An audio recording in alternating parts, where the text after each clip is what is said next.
Bonjour les amis, alors pour commencer je vous montre cette dent d'élasmosaure qui n'a rien à voir avec les requins puisque l'élasmosaure c'est cette bébête là.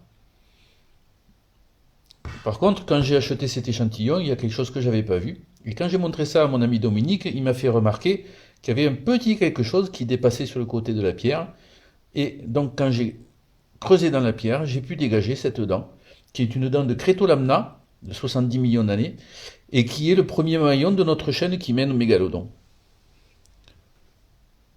20 millions d'années plus tard, il y a 50 millions d'années, on trouve des dents d'Otodus, qui, vous voyez, ont une certaine petite transformation par rapport au Crétolemna, et sont nettement plus grandes.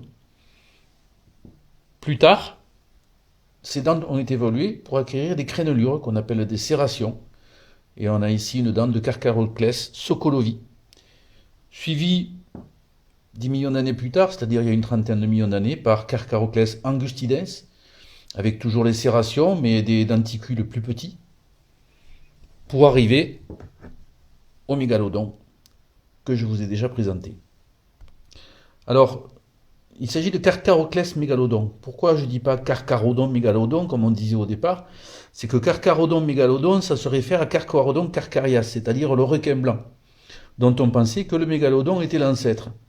Et puis en fait, on s'est rendu compte que probablement non. Les serrations ne sont pas un critère parce qu'elles sont apparues indépendamment dans plusieurs lignées, donc c'est pas forcément ça qui veut dire quelque chose.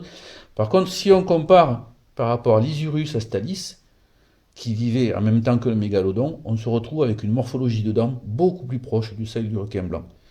Donc voilà, le requin blanc n'est pas le descendant du mégalodon.